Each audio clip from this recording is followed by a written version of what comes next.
మనం చాలా మంది హెల్తీ ఫుడ్స్ తీసుకుంటాము, but not in the right way and right time.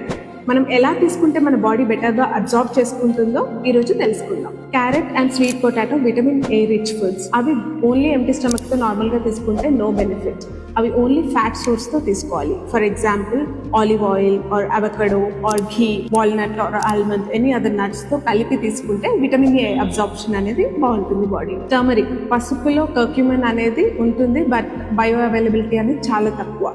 పసుపు అండ్ గ్రీన్ లీఫీ వెజిటబుల్స్ ని బ్లాక్ పెప్పర్ కాంబినేషన్ లో తీసుకుంటే న్యూట్రియంట్స్ బాగా అబ్జర్వ్ అవుతాయి. లెగ్యూమ్స్ లైక్ చనా, రాజ్మా ఇలాంటివి vitamin C rich foods like lemon తో కలిపి తీసుకుంటే ఐరన్ అబ్జార్ప్షన్ అనేది బాగా జరుగుతుంది. Oats plus berries, fibre plus antioxidants, ఆ రెండు కలిపి తీసుకుంటే fibre and antioxidants balance అవుతాయి. High fibre foods like fruits, vegetables, oats, millets ఇవన్నీ డైజెషన్ కి చాలా important. But at the same time water కూడా చాలా important along with this. So water లేకుండా హై ఫైబర్ ఫుడ్స్ తీసుకుంటే it might cause constipation and bloating.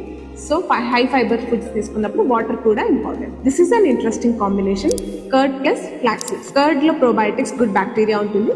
Flax seeds లో fibre. ఈ రెండు కలిపితే మన గట్ హెల్త్ ఇంకా బాగా ఇంప్రూవ్ అవుతుంది. సో ఈ రోజు నుండి మీ డైట్లో ఈ టిప్స్ ఫాలో అవ్వండి. You will find better results.